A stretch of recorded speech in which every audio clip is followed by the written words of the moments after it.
What is up, YouTube? And like I mentioned in my past few videos, today we finally have the ELVIRA recall tier list coming out for you guys today, as you guys can see on your screen here.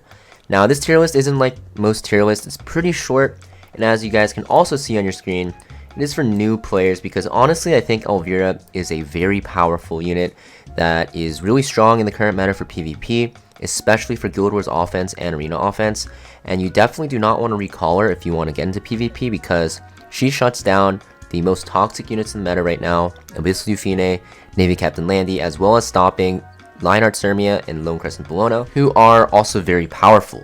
Because of that reason, I think you definitely want to keep her if you are in the mid-late game and playing in some PvP content. If you're completely new to the game though and you pulled for her, you guys might want to recall her for some units that you guys see on your screen here. Now, this tier list is separated only into two tiers. Units that are not on this tier list I wouldn't really recommend going for. These units are going to help you out throughout pretty much the entirety of the game and will be very, very powerful. So we have two tiers here. Best options should be pretty self-explanatory. You want to choose one unit of these, and we'll talk about why these units are so good. Then we have worth considering. These units might not be better than the best options, but depending on your playstyle or how you guys play the game, you actually might find these units more valuable than the quote-unquote best options tier. Now, starting off this list, we have in the best options, Brig and also Tamarin. I think both these units are pretty similar in strength for PvE. Brig is an amazing tank with a defense break to make boss runs quicker.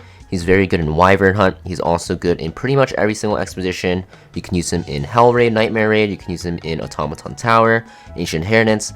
Very powerful unit all around. Tamarin is also pretty similar. She's used in almost all of the expeditions. She is also very good in Golem Hunt, Azmonak Hunt, and Katie's Hunt.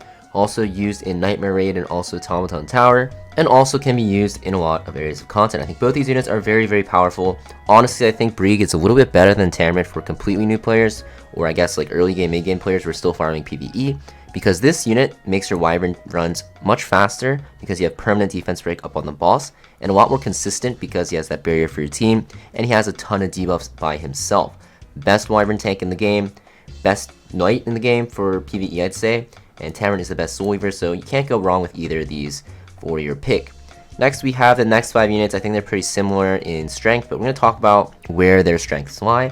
So Rwana, very good in PvE against counterattack dual attacking bosses. Also very good in PvP against units that counterattack like Lone Crescent Bellona, even Navy Captain Landy if you're struggling against them. Even Abyssal Euphine she can do well against. And that just makes her a very powerful unit to go for because she's good in both PvE and PvP. Next we have Asaria. Asaria is very good in PvE only, but she's amazing there because she has a defense break. She also pairs very well with Tamarin because you can reset her idle form. Extremely good unit if you guys want to go for her for PvE content once you get into mid and late game. Next we have Zahhak. So some people might be surprised why he's up here. A lot of people don't rank him too highly in just general tier lists, but I think he's extremely good in PvP, very good in Guild Wars offense. You can use him in RTA World Arena. He's also decent in regular arena depending on what teams you bring him against. If you bring him against Evasion, he's very powerful because he can shut down those Evasion units very easily because he has extra hit chance, making him bypass Evasion. And also in PvE, he's a pretty powerful unit. He does a lot of single target damage. He also has a cleanse and it has an attack buff, making him pretty useful in some Abyss stages and also in Nightmare Raid for some bosses. Next we have Lua and Nogwal. I'm going to loop these two units together. I think Lua is a little bit better than Nogwal, but they're still pretty similar in what they do. They reset skill cooldowns, and they are very annoying with their CC. This will make them very powerful in PvP. The only thing is you need pretty decent speed gear to make them work, and ideally you want a limited artifact Guiding Light. But if you do have Guiding Light and you do have decent speed gear, they are extremely powerful and are top priority in PvP pretty much anywhere, everywhere you go in all ranks because they're so toxic to deal with. Next we have worth considering units. I think these units are pretty decent as well. You don't really want to go for them, honestly, over the best options, but if they fit your bill, sure, you can go for them. So Ran, cleave unit, if you like to speed contest and you like to cleave, Ran is definitely a good option for you to go for from this recall. Next, we have Yulha, who's also going to be a very powerful unit because of the fact that she's so good in Guild Wars offense and also very good in World Arena. Also guys, looking at my list, I think I forgot a unit. I think I forgot Destina, either top of worth considering or best options. She's just so good in PvP as a standard early game Soul Weaver. She is really easy to gear. Because of that, I'm going to put her in the best options actually, so I kind of did forget her. And I know if I didn't add her, some of you guys might have said something down below. So here we go, Destina, very good Soul Weaver for PvP and pretty decent for PvE as well.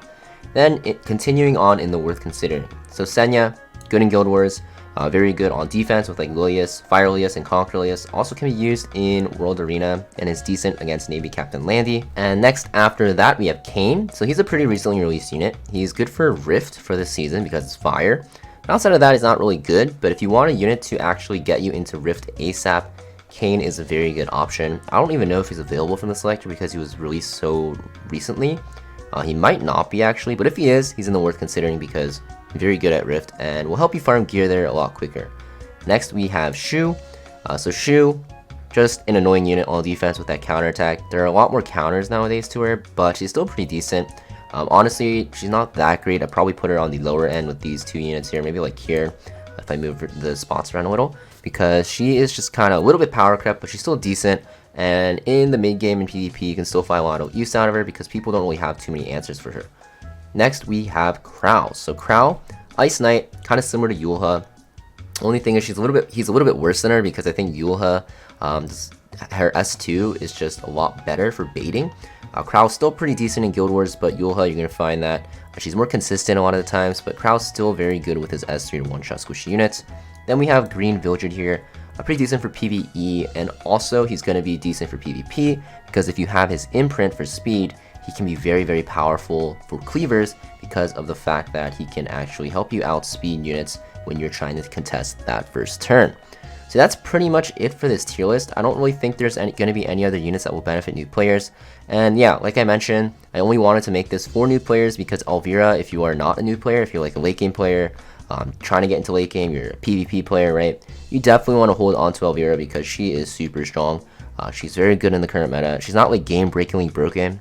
Actually, some people might say that she is because she takes out Fighting Spirit, which is very powerful in the game right now. So you definitely want to hold on to her, and she's pretty meta-proof, kind of like Bellion in a sense because she shuts down a core mechanic in the game.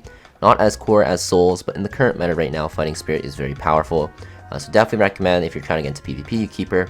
If you're new to the game, I think you should actually go for one of these top tier units because they will benefit you a lot more.